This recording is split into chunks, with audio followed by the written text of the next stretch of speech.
Hello there, and welcome to Doctor Who Radio Show. That's the way it goes, 09. These gentlemen with me are... Michael Shannon here. How you doing? Great to be here, guys. Jimmy Porto. And that's Stephen Price. And somewhere in the background is Graham. Now, the website bleeding.com had the story that apparently for the 50th anniversary the BBC has some missing Doctor Who episodes lined up as a surprise. This was then followed up the day afterwards by Disturbers.com, who suggested that it could be the entirety of Evil of the Daleks and episode 4 of The 10th Planet. Then the next day afterwards, or a few days later, was What Culture, which expanded it further by saying that apparently the entire missing episodes from the first Doctor era could be heading our way for DVD release, including details of apparently this engineer who'd been basically nicking things from the BBC archives in Africa, an engineer from Africa, and had sort of kept them as trophies basically.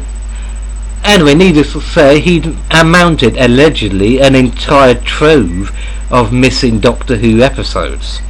But unlike the original version of this video, I decided to do this as a sort of trial of a Time Lord with the juried Mike, Monk, Stephen Price and Graham.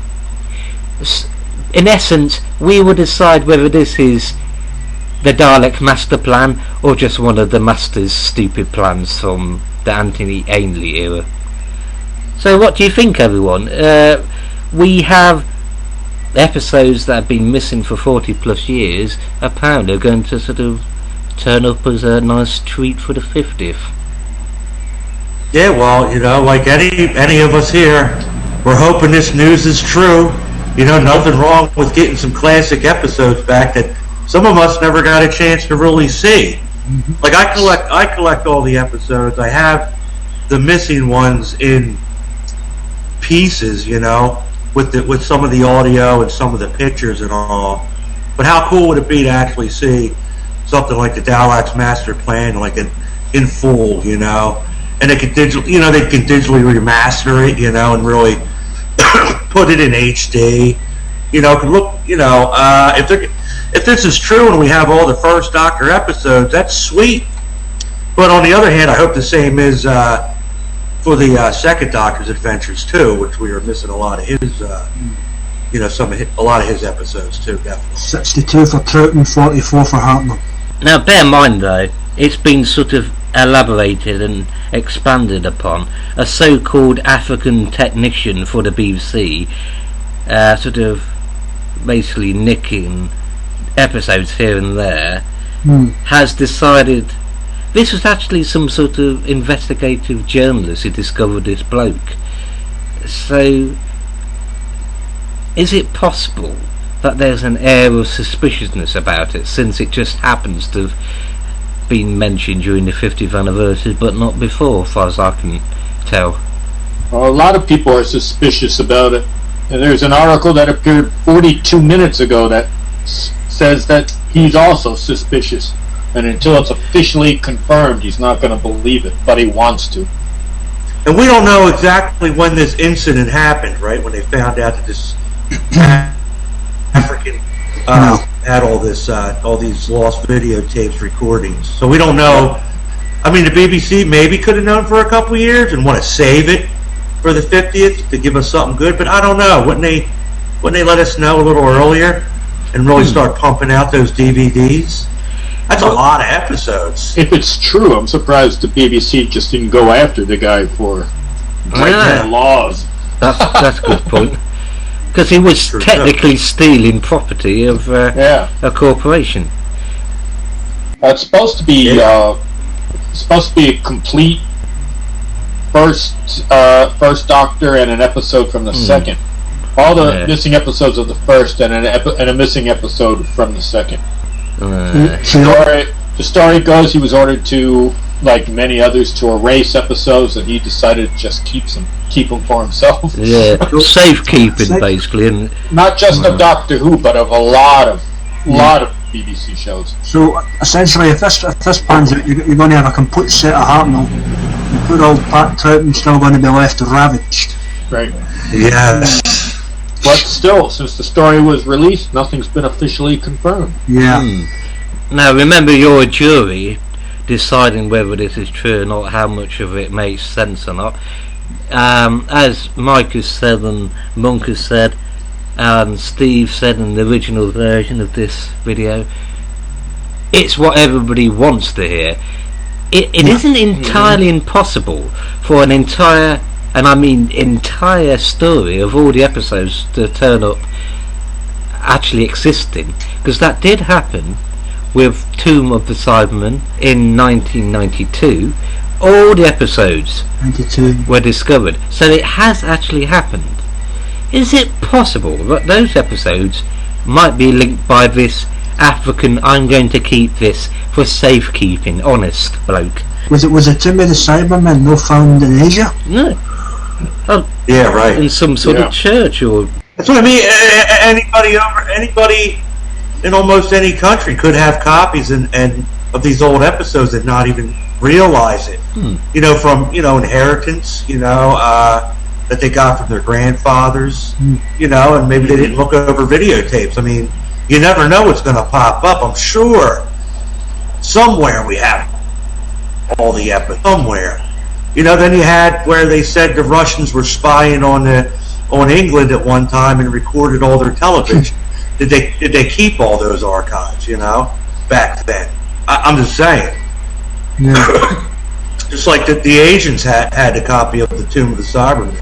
Well, the first ability for the public to record stuff wasn't really till the mid-70s. And then what are the quality? I mean, it's nice if we do have them, but if the quality is you can't even see them. That's a good point. Or you can't hear them, there's no audio track, or what is the quality of it?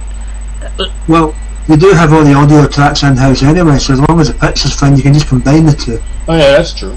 Well, they can animate, like if some scenes are shitty or broken up, Nothing wrong with animating some scenes, just so we can get the full story, Well, the question is whether they do exist or not, and whether this is true.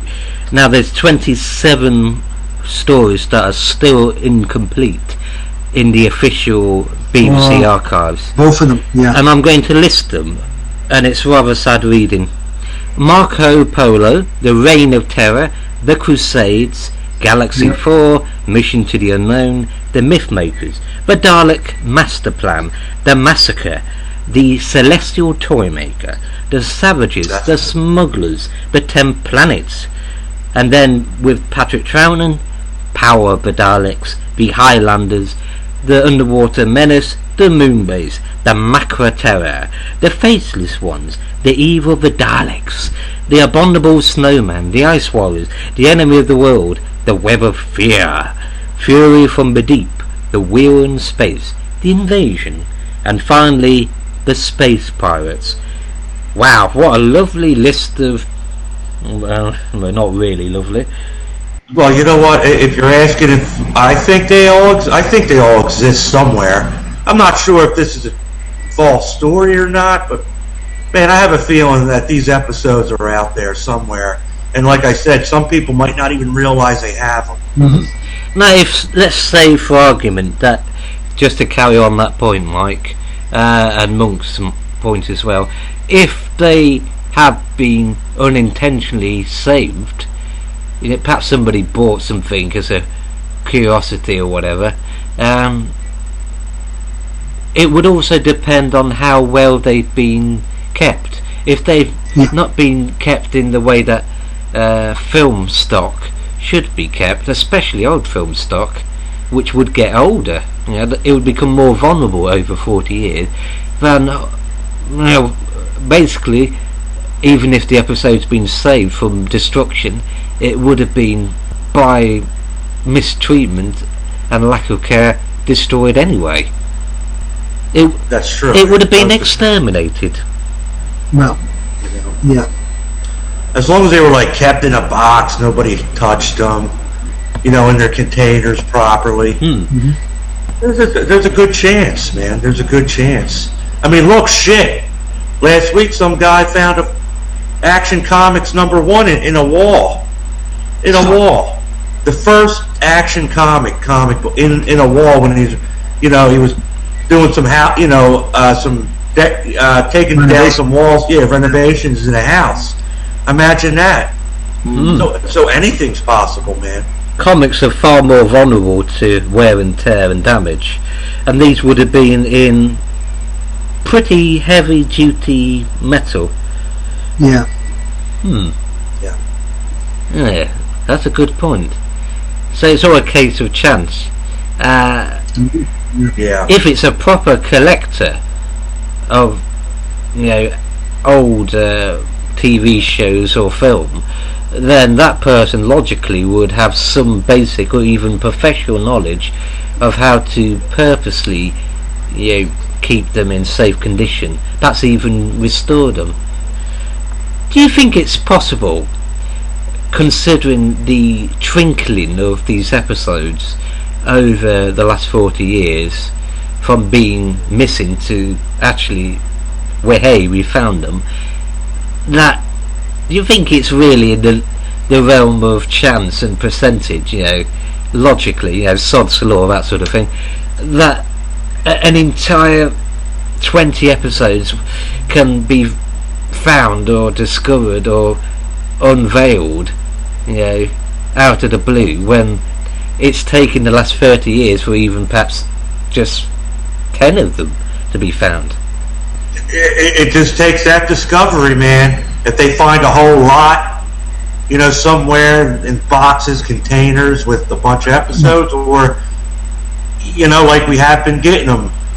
We find an episode one every couple years, If the story is true, these episodes weren't just found. The guy had them all these years. He just decided to let the BBC know at some time. I don't know if it was this year or when he let them know. He just decided to let them know, I happen to have these episodes. I just kept them for myself. Would you be interested in them? And don't send me to jail. Give us a couple of bucks and don't send me to jail. Yeah, exactly. Bear in mind, there have been other so-called finds and discoveries that have turned out to be fakes, such as the Hitler diaries or the diary of Jack the Ripper, are either been proven 100% to be basically cock, or, pardon my language, or still believed to be genuine by some people, and then the experts will actually deciding no, it's not real. Could this be one of those charlatan moments? I don't know how you can manufacture a TV show. I can say you can fake a diary, but I can't say you can fake a television show. Yeah, that'd be a little odd, wouldn't it? But Ian Levine, one of the biggest Doctor Who fans ever, he was an advisor to John Nathan Turner in the 80s, did, during one of these little shorts before the Planet of the Daleks, during the 30th anniversary, did actually retell the tale of how apparently episode 4 of the 10th Planet was available, and they went to actually meet the guy who claimed to have it, and it was all just one big con. They handed over money, etc., and met him, etc., and never received the famous episode that would quite simply complete the set for that story. If you've been conned with something like that, then who's the bloody idiots? Because you don't hand in a money transaction until you've viewed the damn thing. Yeah. Well, this guy, the journalist, the so-called investigative journalist, claims he knows a person who knows a person, who had all this, and he makes this extraordinary claim that someone all along, all these years, after nicking them, safe keeping them, everyone, like office supplies, that sort of thing, has had them all along. Is it possible? Here's another theory. Is it possible that the BBC at some point did discover all these anyway and decided to drip feed them bit by bit to sort of expand the VHS, which eventually became the DVD releases, especially when they realised, the 50th anniversary? Possible. It could be. They could have discovered it years ago and was preparing it for release for the 50th anniversary. Then Doctor Who came back, the popularity grew, and they go, now we can just hold back on the information until the 50th anniversary year, and then we'll release it. That amazing discovery. Yeah. Whoa. It'll be available on DVD in November, just in time for the 50th anniversary. The only thing that's contrary to that is if they have discovered the whole of the Hartnell library, why did they animate episode 4 of the 10th Planet for the DVD release this year? That's true too. Good point, Graham. That's another thing mentioned in bleeding.com, bleedingcool.com, and also Custurbers and What Culture. There's this claim that the episode 4, as part of the Regeneration DVD box set of the 10th Planet, which is animated, is all a ruse apparently. It's all a sort of red herring, and actually they do have part 4 of the 10th Planet. But like Graham's pointed out, everyone, I say to the jury and the Inquisitor and my future self, the Valeyard, that this is a little bit illogical, because why bother release an animated version of that episode when all they have to do as a 50th anniversary big surprise special DVD release that would fit in perfectly in the same way that a spruced up colour version of The Unearthly Child would into the 50th anniversary? Why bother releasing an animated thing when people would love to see the entire 4 episodes even better than they were originally broadcast? That would basically lead you to surmise that they don't have that one, therefore they can't have the full Hartnell collection. My dear Philip, I wonder. And now I turn to Stephen Price, who actually was alive, old enough to have actually watched the second Doctor missing stories when they were originally broadcast, like the second Yeti story, the Web of Fear. Yeah. What do you think, Steve? Do you think this is possible, that either someone was keeping safe the episodes, or the BBC might have had them all along? I'd had them all along. Does it sort of, I mean, as somebody who saw them originally, you'd love to see these episodes, particularly the ones you watched as a child, wouldn't you, I suppose? Yeah, I remember watching the Web of Fear and the Abominable Snowman. Do you think, though, that some people are allowing their sort of, whether they've seen them or not originally, their fandom to sort of cloud their judgment about the realities of actually this whole thing being true? Well, but it's true, I hope they have found them, or kept them. What would it mean to you if one of your favourite stories was, actually complete and released on DVD? No, I'd rush out and buy it straight away. So had millions of other people. Can you remember a lot of it? Bear in mind it's over 40 years I can now. And remember the Yeti and the London Underground. Remember that. I thought he was gonna. I was so young at the time. I thought he was gonna come out of the telly. The Yeti in the Underground is a classic story, which is sort of one of those, here and there stories. And particularly it's Power of the Daleks, which was the very first Patrick Troughton story. Quite simply, the two most important stories, apart from Unearthly Child of course, are 10th Planet and Power of the Daleks. And it just seems a bit strange, I would say, everybody, that the stories that seem to be missing for most episodes are the moments in history, at least Who-wise. Yeah, that sucks, man.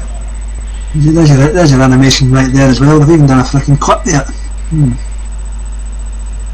it's all very well having animation, really, isn't it? But we've got telly snaps, we've got footage on 8mm cameras, which was taken by production staff or friends of the, the cast, etc. And we've got, brilliant animation, but nothing really would fill in the blanks and actually be as good than the actual original thing. Yeah. And of course we've got fans who were intelligent enough to actually record the audio of the original stories. So we do actually have the audio of every single missing story episode. Yeah, we've got the audio, mate. It's just If we didn't, we wouldn't have any clue what these episodes sounded like. Well, at the end of the day, I mean, if they have to, why not just make animated episodes for these? Well, here's the thing. They're lucky they've got the audio, or the animation would have been a bit dodgy as well, because you would have to recast voice actors. Of course. I'm glad you mentioned that, because there have been two versions of The Invasion, which, of course, Stephen Price watched when he was young, many, many decades ago. First off, in the early 90s, which, to fill in the missing episodes, had Nicholas Corney, who played the Brigadier, narrating and explaining what happened. Then, years later, a animation house did all the missing episodes as animation, and that was really good. Even to the point of following precisely the telesnaps, the audio, the script with the actual directions, to really recreate as much as possible the episode. They actually got that done T-Day. How many of you would like to see the same treatment given to the Power of the Daleks? Oh yeah, definitely. Hey! Hello, Stonehenge! Who takes the Bandorica takes Hello, the Joe. universe. What's up? So, what do you think about the rumour that there's possibly the entire missing William Hartnell stories, owned by the BBC or some magical African? I think there's a strong possibility. Really? I think so. I think that they've been trying for so long. I think that they hit the jackpot probably earlier than usual, and that they saved it for the 50th anniversary, because 50th anniversary is kind of like empty, So this could be like the big trump card, not past Doctors in new stories, but missing stories that nobody's seen. This would be a big distraction away from the lack of celebration episodes, and only getting one, so that this would be a big distraction for us, because we'll be so excited that they'll have all these episodes that we'll kind of maybe forget, they hope, that they messed up the 50th anniversary. What are you watching? We're watching Power of the Daleks, which Mike is showing, which won't be in the video for copyright reasons. BBC, don't slap me down, I'm a good boy, really. But what do you make of this tale that this investigative journalist knows this bloke in Africa just happened to go around, nicking stuff, and hasn't mentioned it for 30 plus years? They got this from Africa? Is that what that's what they're saying? The BBC engineer worked abroad in Africa, was safekeeping stuff, and when I say safekeeping, everyone, I mean nicking it from the BBC storage room or whatever it was, and then proceeding to put it in his pocket, leaving the building with this big round shaped thing in the front of his shirt that everybody kept asking him about. I'm just feeling a bit ill. It's nothing to be I'm pregnant, actually. And listen, if he did that, at least he saved Doctor Who. I mean, I know he's a thief, but at least, they can say, hey, you know what, we'll let it go this time. It's like... So, Stephen Moffat, we don't want to go there, do we? What's with the rumour I'm hearing about Matt Smith really leaving because he was unhappy with the direction? That was the first I heard it. I heard that yesterday. Shit. I heard that yesterday.